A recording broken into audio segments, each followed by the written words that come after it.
Okay, Rabbi Sai, let us get started.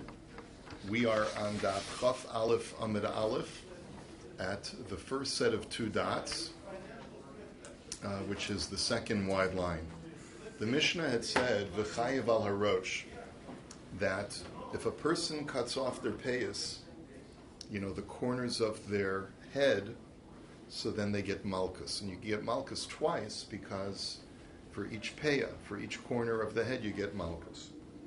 So machvi Rav Sheshes bein pirkei dereisha. So Rav Sheshes demonstrated by pointing to the sort of the corners of his head, or the joint of his head. And what that means, according to the Rivan, the commentary that we have here in the inner margin now is the Rivan at the end of Makkot. It's a student of Rashi. And he says that it's the place where the mandible meets the cranium. The jaw meets the skull. It's at that point, that's where the payas are. Okay. Va'al hazakan shtayim mikan u'shtayim mikan ve'echas milamata. And as far as shaving the beard, you can get 5 sets of malchus, because there are 5 different places in your beard which are called the corner of your beard. And machvi Rav Sheshes being pirkei dedikna. And Rav Sheshes demonstrated that it has to do with the joints of the beard. What do we mean by the joints of the beard? So Rivan once again says there's like a place over here, which I'm pointing to on the I don't know what even that's called, sort of like right below my ear, right the jawline, and then those are the first 2 places. Second 2 places are around here, the 2 sides of my chin, and then one is the center of my chin where the cleft is. Okay, so those are the 5 places that you get malchus for. And you get 5 sets of malchus, is the simple understanding of the Mishnah. And that's the opinion of the Tanakam. Rabbi Eliezer Omer im natlan v'chule. Rabbi Eliezer disagrees, and he says that if you shave off your entire beard, you only get 1 malchus, not 5. Savar chad lavu, because he holds that shaving off all the corners is subsumed under the one prohibition of you shall not shave off the corner of your beard. It's only one prohibition for shaving them all off. And then the Mishnah said that you're only going to be liable if you remove your beard hair with a razor, which of course would explain why we have so many clean-shaven gentlemen in the room today. In other words, you're not violating the Torah by shaving your beard unless you actually use a razor. Tanu Rabbana, ufa'as zakanam lo yigalechu. So just to give you a little bit of background before we quote the psukim, there are 2 psukim in the Torah that address the prohibition of shaving one's beard. One is in the context of the Kohanim, that when a Kohen suffers a loss in the family, he cannot show any sign of mourning, including pulling out the hair or shaving off his beard. And that's that's a specific prohibition applying to the Kohanim. There's another prohibition, which is a little bit earlier in Sefer Vayikra, in Parshas Kedoshim, that says, "V'lo sashchis es pa'aseh kanecha." You may not destroy the corner of your beard. And what Chazal essentially do is they see these 2 psukim as addressing the same prohibition. It doesn't matter whether you're a Kohen or a Yisrael, you're prohibited from shaving off your beard. But we look at the 2 verbs that are used in the context of this mitzvah, and by the Kohanim it says, Yigalechu, they're not allowed to shave. And in the context of a Yisrael it says, V'lo sashchis, you're not allowed to destroy the hair of your beard. So we look at those 2 verbs and we're going to combine them. So, Tanu Rabbana, ufa'as zakanam lo yigalechu, the Kohanim may not shave off the corner of their beard. Yachal afilu golcha b'misparayim yehi chayev, Tamulomar lo sashches. You might think that shaving includes using a scissors, because of course you're cropping your beard and making it very close to your skin. So the answer is no. That's not called hashchasa. And the other verb that's used by the Yisrael is velo sashches. Hashchasa implies removing the entire hair all the way down to the skin, and a pair of scissors can't do that. So therefore, there's no prohibition if you use the scissors to crop your beard. Now, ilo sashchis yachol im lokto b'malak, and by the way, that's what we use when we use an electric shaver. We use the scissor action. Now, yachol im lokto b'malaked or hitni yehi chayev, tamolomar lo yigalechu. Now, you might think that okay, I'm allowed to use the scissors, but perhaps I'm not allowed to use a malaket and a rahitni. A malaket is a tweezers to individually pluck out the hairs one by one. And a rahitni is a planing instrument that carpenters use. And you could theoretically, it's sharp, and theoretically you could use it to shave off your hair. So tamalomar lo yigalechu. So, but that doesn't fit under giluach, because the word giluach implies using a normative shaving instrument. And even though you're being mashchis your hair by plucking it out, but you're not shaving in the normative fashion. And so therefore, haketzad giluach sheyesh bo hachasa, hevi omer zetar. So what kind of instrument do you need to use that both accomplishes hashchasa, because it removes the hair down to the skin, but also it is a form of giluach in that it's normative?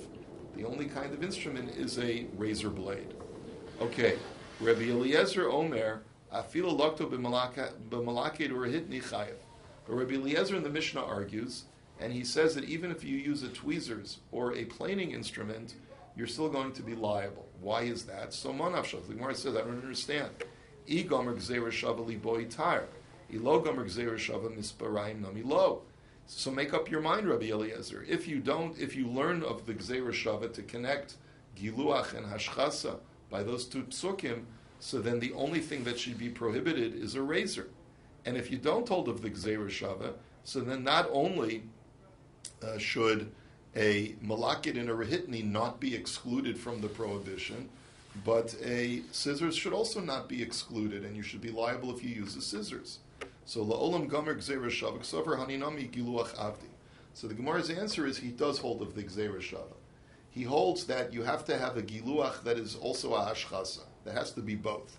It has to bring it down all the way to the skin and destroy the hair follicle. Plus, it's got to be normative. So what's his point of disagreement? The Tanakama says the only normative kind of shaving is with a razor. He holds that it's normative to use other instruments as well. Because I guess he says, I've seen people pluck their hair out of their beard when they need to. I've seen people use planing instruments. So that's called giluach as well, even though it's not your first choice, but since it could be a second or third choice, and therefore it's a form of giluach. Let's go on. Yes. According to Rav Sheshes, supposing somebody grows a goatee, he's chayiv only on 2 malchus, just on the side, not here. Because he said you need 5. So Correct. If you don't cut all 5, then you'd only get malchus for the parts that you do cut. Yes, exactly. It would seem that way. The next Mishnah is talking about the prohibition of tattoos. And this is actually relevant in halacha, even for people who are not planning to get tattoos. They have certain kinds of cosmetics that women use today, like permanent cosmetics, that the poskim discuss whether it's called tattooing or not. It's a fascinating new discussion in the poskim. But let's see what the prohibition is. Hakosek sovas ka'aka is the term that's used for tattoos. Sovas ka'aka literally means writing, making a puncture or perforation in the skin. That's what ka'aka means. So kasav below ki'aka below kasav enu chayvat sheyichtov v'yika'akeya b'dio uvekechol uvechol davar shehu roshem. So you have to do both actions. And as the Rivan says, typically the way that the people did tattoos is they would apply a dye or an ink to the skin, the intact skin, and then they would make small punctures in the skin to allow the dye to seep into the pores of these that they make with the puncture marks. I don't know if they still do it that way or not. I have no idea. And that way it becomes permanent. It becomes indelible in the skin. So you're only going to be liable if you do both actions. You have to apply the ink, plus you have to make the perforations in the skin. Rabbi Shimon ben Yehuda mishum Rabbi Shimon Omer, Eino chayv ad sheyichtov sham es Hashem, shenemar uchsovis ka'akal ositnu bachem ani Hashem. So Rabbi Shimon says something pretty astounding. He says you're not liable for tattoos unless you write Hashem's name on the tattoo. Now, don't be so shocked. I've seen people with Yud Kei Vav Kei on their arm. Even Goyim have this. It's something. It's a little bizarre, but it's something a little offensive also. But it's in vogue. As the Torah says, do not place a tattoo on yourselves. I am Hashem. So you have to actually write the words I am Hashem in order to be in violation, according to Rav Shimon. So Amarle Rav Acha B'rei the Rav Rav Ashi Ad Yichtov Ani Hashem Mamish. So the Bach just says, like he's asking him, are you serious? Are you really telling me that there's no prohibition unless you write the words Ani Hashem in a tattoo, and otherwise it's okay? So Amarle Lo Kidatoni Bar Kapara Eno Chai Vad Sheyichtov Shem Avodas Kochavim Shenemar Chsovis Kakalos Itnu Bochem Ani Hashem V'lo Acher. He says, no, you don't understand.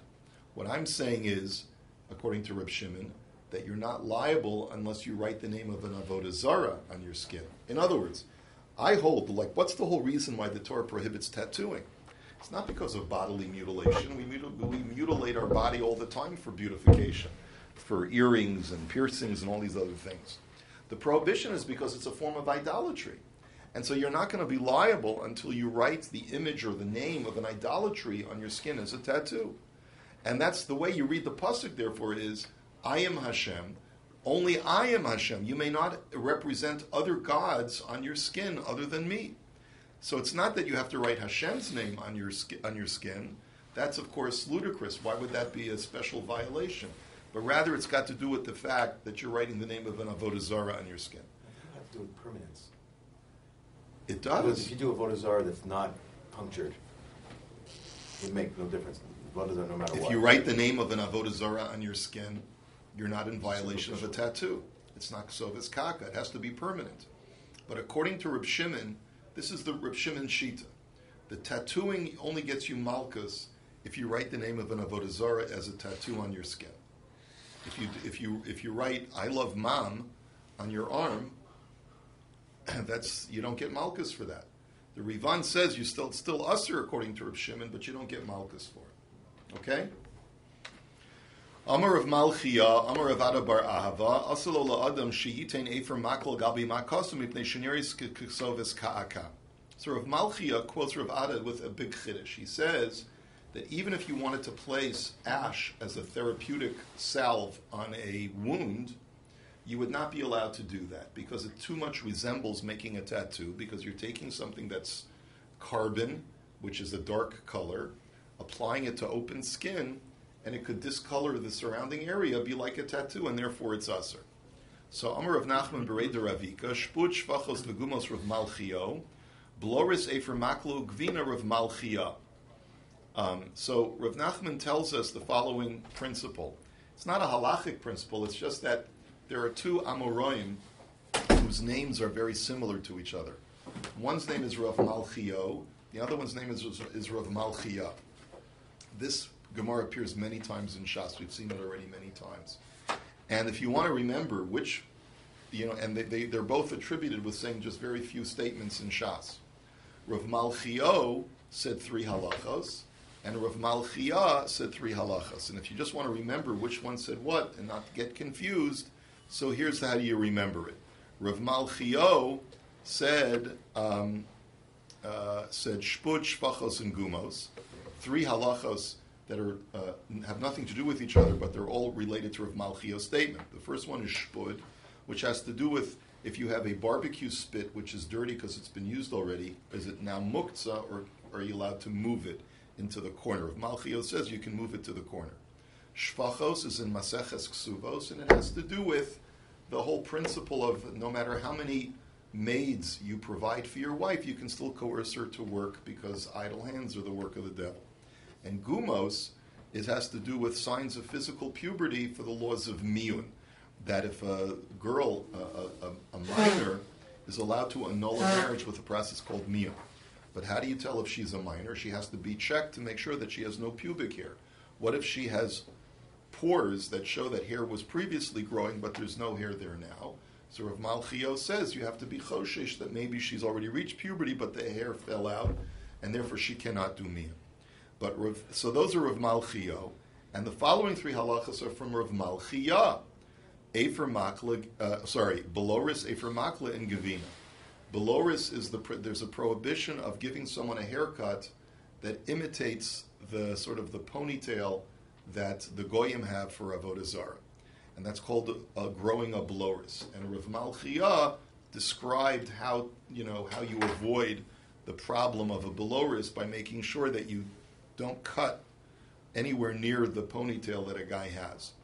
And Efer Makla is our halacha, that he says you're not allowed to apply ash to an open wound. And Gevina was where Rav Malchia explained why Gevinas Akum, why Gentile cheese is prohibited, because they smear animal fat on the surface. So Rav Papa Omar Masnisa Masnisa Rav Malchia, Shmaitisa Rav Malchio, the Simonech Masnisa Malkisa. My Beinayu Ika Beinayu Shvachos. So Rav Papa disagrees, and he says, yes, there are 6 halachas in question, but I disagree that with your ordering. I hold that anything that has to do with a Mishnah or a Brisa, Rav Malchia was the one addressing that halacha in the Mishnah and Brisa, and anything which is an independent discussion, not directly commenting on the Mishnah, was stated by Rav Malchia. What's the difference? So basically, there's only one difference. According to Rav Nachman, there's 3 halachas by Rav Malchio, 3 halachas from Rav Malchia. But according to Rav Papa, you take 1 from the column of Rav Malchio and you put it into the column of Rav Malchia.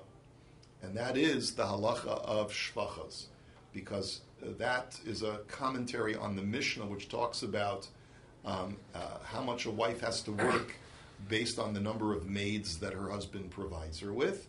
And on that, I hold that Rav Malchia commented that no matter how much and no matter how many maids she has, you can still coerce her to work. Okay, so, and the way to remember who said what is Rav Malchio is a male-sounding name because it ends with a yo. Rav Malchia is a female-sounding name because it ends with a ya, right? And therefore, Rav Malchia is attributed to the queen, so to speak, is attributed with the Masnisa, which is also a feminine-sounding name of the Mishnah and the Brisa. So that's how you connect the female to the female. Okay. Rav Bibi bar Abaya kapet afila rivda de kuslisa, and Rav Ashi omar kol makom sheyeshamaka makaso mochiach olav. So Rav Bibi was very machmir. He said you can't even apply any kind of colored salve even to a bloodletting needle puncture. Even though that's a very small area, he still said no, since it could discolor the skin, then it's usher because of tattoos. And Rav Ashi was the most lenient, and he says no. Any application of colored salve to a wound or a puncture is perfectly fine because it's self-evident that you're not doing it for tattooing purposes, but rather for therapeutic purposes, so you have nothing to worry about. Do you have to end up with an image that you intended to end up with? Because these kinds of things, like putting iodine on a wound, you might end up with some discoloration. That's not going to cause an image. It's going to cause a discoloration. So that's the machlokas. The machlokas is. But I didn't hear the image part in this. So there was no discussion of an image. You're correct. Things like that would wear off after a few days, whereas these actual tattoos stay. Yeah. Iodine would not make a permanent mark, but there are some substances like this ash that he's talking about that the Gemara knew apparently in their time that if it works like ink, that if you let it seep into subcutaneously, it could be indelible. Next, Mishnah. Nazir shahayashos yain kol hayom in chayav ela echas, but amrlo al tishta v'hu shayis chayav al kol echas ve'echas. Now we know a Nazir is not allowed to drink wine. Let's say he's drinking gallons upon gallons of wine the whole day long. But we only tell him one time, don't drink wine. So if that's the case, he only gets malchus once. But if, after every sip, we tell him, stop drinking wine, and he continues drinking, he'll get malchus for each warning that is given to him.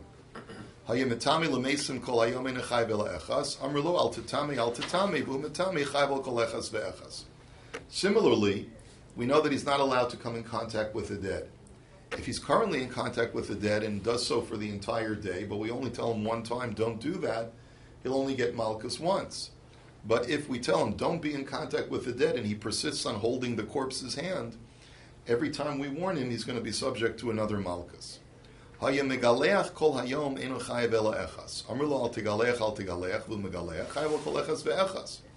If he's shaving or cutting his hair, then if he only gets one warning, one admonition, he'll get only one malchus no matter how much hair he cuts off.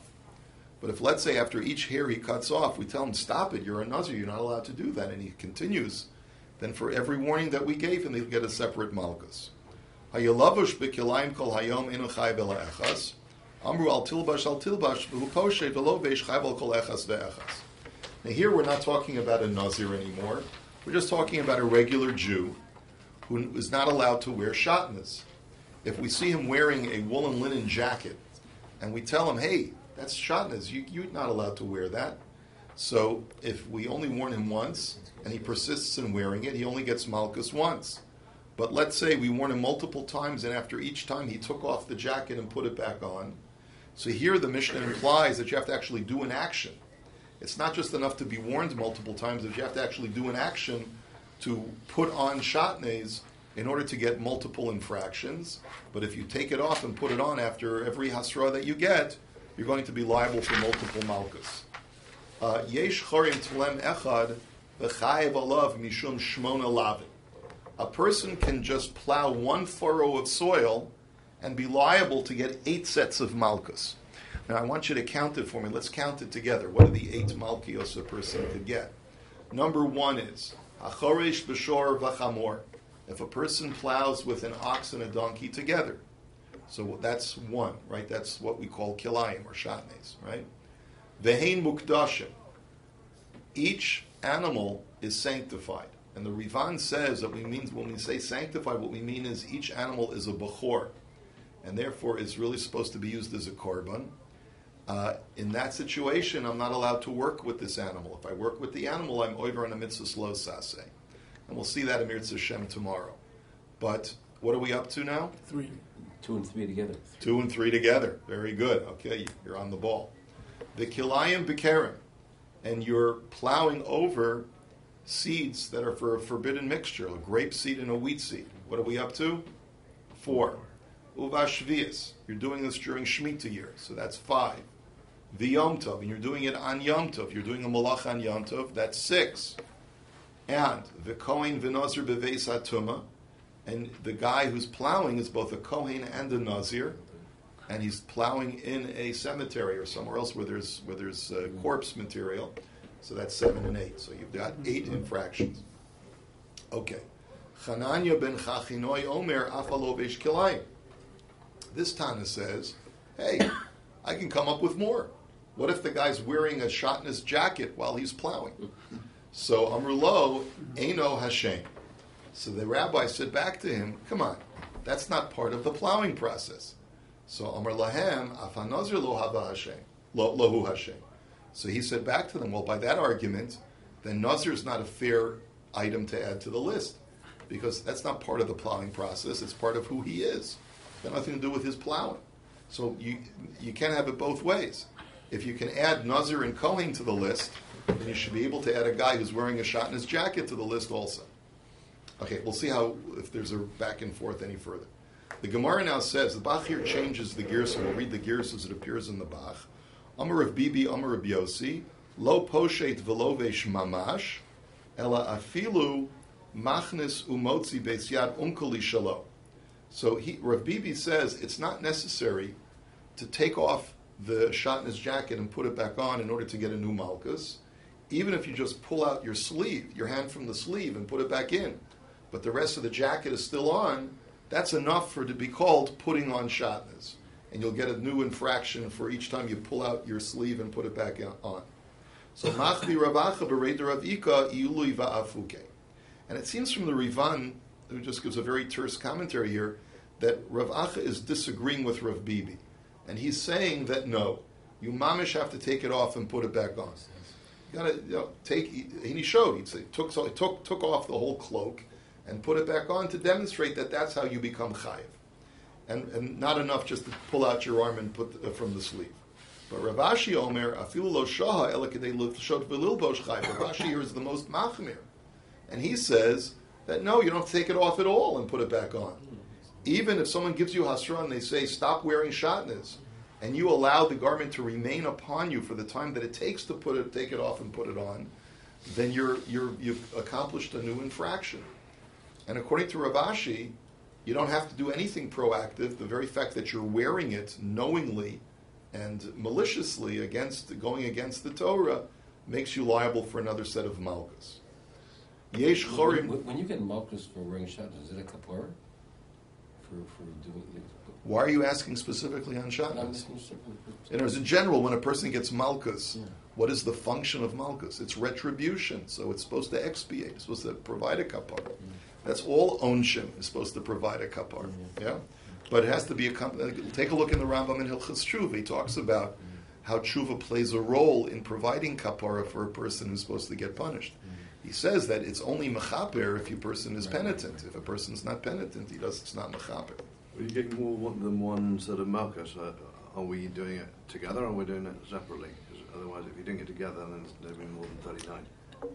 Yeah, so it probably has to be done in different sets. You wait till the person recovers, gets his strength back, and then you have at it again. Yesh chorim tlem v'chulei. A person can plow over a small furrow of soil and be liable for 8 sets of malchus. Amar Rabbi Yanai, the chabura nimru v'gamru hachoife b'kilayim loike. That in our little chabura of scholars, we came up with the following consensus. Really, they changed the girsa to hamachape b'kilayim. That if you take soil and cover it over seeds that are already growing, then you're liable for the prohibition of kilayim because you're helping to cultivate a forbidden seed mixture. Amar lahen Rabbi Yochanan lav mishnah seinu hizu. Yesh charish tlem echad v'chayv alav mishum shmoin alav and acharish b'shor v'chamor ve'in mukdashim v'kilayim v'kerem. So Rabbi Yochanan says, shkoyach Rabbi Yanai, but aren't you really just saying what the Mishnah says? Because the Mishnah says that one of the 8 things that you're doing when you're plowing a furrow is cultivating kilayim. So hay chorish de mechayv mishum kilayim heichem mishkachas la lav de michsei bahadei de azil. He says, how is plowing an act of cultivating kilayim? Must be that when you plow in the furrow, the soil gets displaced and covers over the seeds. So isn't that exactly what you just said? So Amar lei, ilav de daloi lo chaspa mimashkachas marganisa tusa. So Rabbi Yanai says, shkoyach Rabbi Yochanan. But don't think that what I said was superfluous because it's explicitly in the Mishnah, because if I had not uncovered the shard of pottery, you would never have found the pearl underneath. This is a metaphor. Basically, I focused your attention on that Mishnah. You would not have inferred that from the Mishnah but on your own. It's that I made a statement that you connected to the Mishnah, so this was a collaborative effort. Of course it's inferable from the Mishnah, but you wouldn't have noticed it unless I focused your attention upon it. So Amar le Reish Lakish le Rabbi Yochanan ilav de kilsach gaver rabba hava amina masnisin moni Rabbi Akiva hi do Amar hamakayim kilayim loike. So Reish Lakish turns to his Rabbi Yochanan and he says, were it not for the fact that Rabbi Yochanan praised you and acknowledged that you were correct, that this is inferable from our Mishnah, I could have argued that it's not inferable from our Mishnah. I could have argued that maybe the reason why our Mishnah says you get malchus for kilayim has nothing to do with the fact that you're taking dirt and covering over the kilayim seeds, but rather holds like Rabbi Akiva, who says that just allowing kilayim seeds to continue growing without uprooting them is enough to get you malchus. Just like that opinion that we saw before from Rav Ashi, that just wearing shatnez makes you liable. So too, just having seeds grow knowingly and just ignoring them and moving on is what makes you liable for malchus. My Rabbi Akiva, the Tanya, hamenachesh v'hamechape b'kilayim loike, and Rabbi Akiva Omer afa makayim. So, as the Brisa says, according to the Tanakama, you have to do something proactive to either weed out the weeds around the seeds or to cover them over with dirt in order to be liable for kilayim. But according to Rabbi Akiva, all you have to do is just allow them to continue to grow passively in order to be liable. My time at the Rebbe Akiva. What's Rebbe Akiva's reasoning? The Tanya Sadechalos Izra Kilayim Ainli Elazoreya Mikayim Inayin. He says, look, the Torah says don't plant kilayim in your field. How do I know that even if I didn't plant it, but I allow them to continue growing without uprooting them, that I'm also in violation? Talmud Omar Behem Techalos Arbia Kilayim Sadechalos Izra Kilayim. He says, if you notice, the word kilayim appears twice in that pasuk. The first in the context of plowing with two different species of animals together, and the second time of planting two different species of seeds together. But notice that the first time kilayim is used in the context of animals, the Torah creates an adjacency between that word and the word sadecha, your field. And that's coming to allude to you that there are two types of kilayim that you can violate in your field. One is the standard kilayim of planting, and the other is a kilayim of passivity by just allowing it to grow. And basically, Reish Lakish is turning to his Rebbe and is saying, yeah, it's very nice that Rabbi Yanai agrees with you that you can infer it from the Mishnah, but I could have easily said that our Mishnah is going like Rabbi Akiva, and that the reason why you get malchus is not because you're covering it over with earth, but rather you're passing by it and really doing nothing. And that's why you get malchus for it. And according to the Chachamim, it could be that just covering with earth is not enough of an infraction in a situation like that. Amar le'ula Rav Nachman v'lilki nami mishum zorei b'yom. Now we have another question. The question is, you said that there's a list of 8 infractions. I have a 9th infraction, which is what? That you're planting on Yom Tov. You're doing an act of zoreya. If you're telling me that covering over kilayim is cultivation of seeds, then why aren't you violating? And it's Yom Tov, because that's why you were, because we said that one of the things that you're in violation of is plowing on Yom Tov. Well, then why aren't you both doing plowing and planting on Yom Tov? So there should be 2 malachas, not just 1. And therefore the total would be 9, not 8. So Amar Lei Tana V'Shayer. So Rav Nachman said, yeah, you're right. The Tana didn't give an exhaustive list. There's more on the list also. So Amar Lei Tana Ketani Shmoine V'Atomar Tana V'Shayer? Question mark.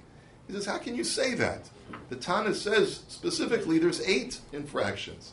How can you tell me that it's not an exhaustive list? Why would he list a number if it didn't mean to be specific? So Amar Rabba Yesh Chiluk Malachos B'Shabbos Ve'in Chiluk Malachos B'Yom Tov. So Rabbi says, you're right. Let me explain to you why we don't count planting on Yom Tov as an additional infraction. The reason is because when you do 2 malachas simultaneously on Yom Tov, according to our Tana, you only get malchus once. And as the Rivan explains, there is chiluk malachos by Shabbos, but not chiluk malachos on Yom Tov. Meaning that if you do multiple malachas simultaneously on Shabbos, you'll get punished for each one. You have to bring a korban chatas for each one, but not for violating Yom Tov. So what's the difference? So Rivan offers 2 possibilities. One is because the whole way we know that you get separate punishments for each malacha, even when they're done simultaneously, is from the pasuk Lo sevaru eish b'chol moshvosechem b'yom haShabbos. You may not burn a fire in all of your dwellings on the Shabbos day. And since that pasuk, the Mishnah asks in Masechah Shabbos, why is eish used as the example? And according to one opinion, it's eish lechalek yatzas.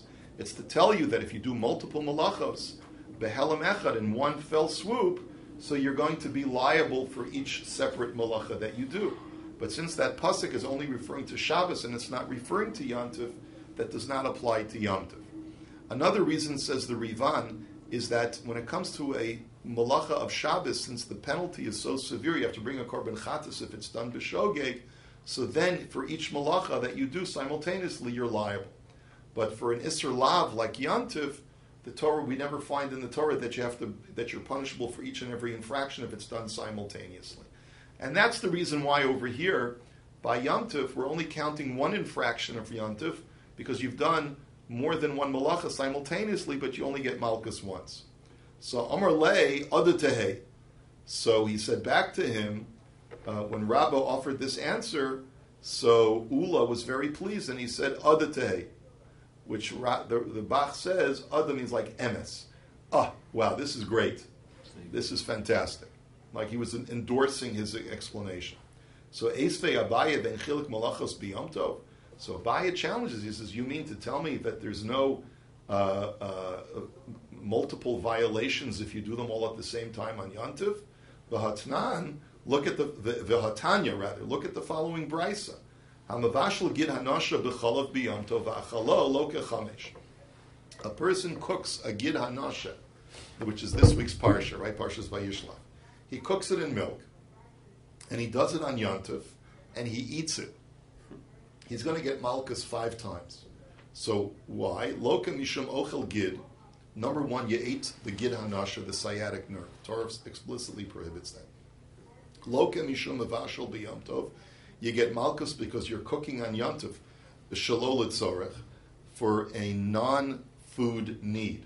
You're allowed to cook on Yontif to have kosher food, but you can't cook tray food on Yontif. That's a malacha, right? So that's the second infraction. Veloka mishum b'vashal gid b'chalav. You get malchus for cooking meat and milk together because according to this Tana, the gid hanasha has a flavor of meat, and if by cooking it in milk, you're cooking meat and milk together. Veloka mishum ochel basar b'chalav, and then you get malchus for eating a milk and meat mixture. That's a separate infraction.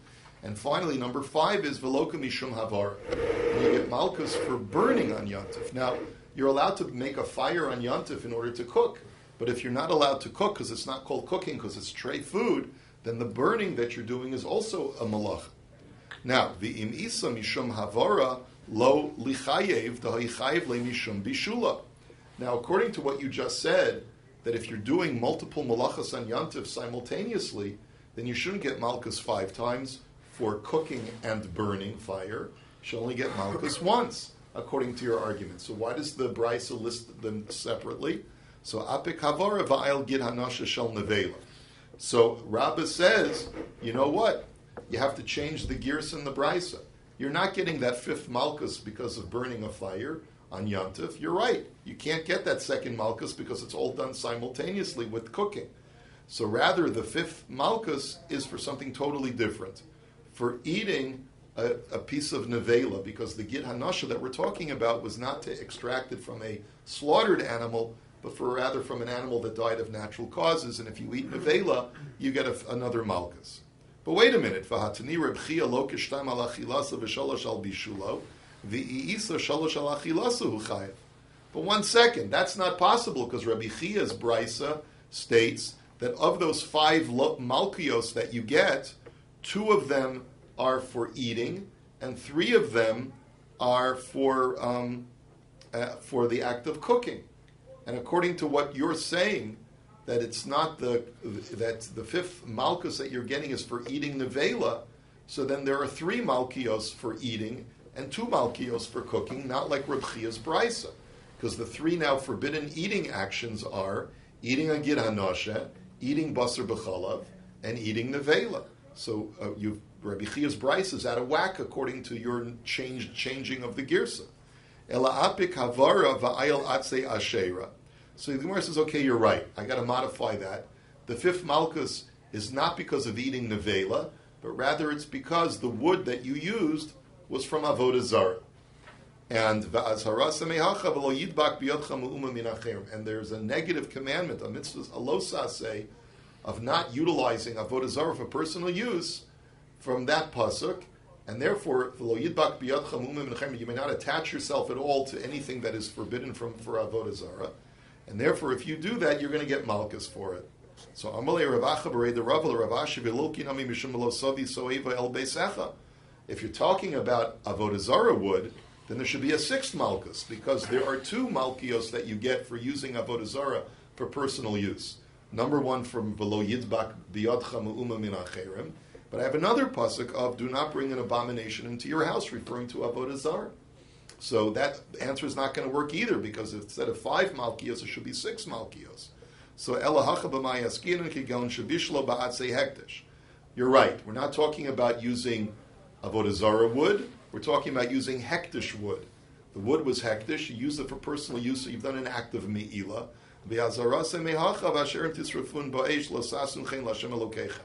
And the way that we know that you get malchus for me'ilah is because there's a mitzvah lo saseh. The Torah says, burn asherah wood, burn avodah zarah, but do not do that for Hashem. You have to preserve the sanctity of Hashem's things that are made hektish for Hashem. And that's our mitzvah lo saseh, teaching us that if you burn something that's hektish, like the firewood, you're going to get malchus for that, and that's the fifth malchus. Now, the Gemara continues, but since there's 2 dots over here, I think this is a good place for us to stop. We'll continue near to Hashem tomorrow. Have a wonderful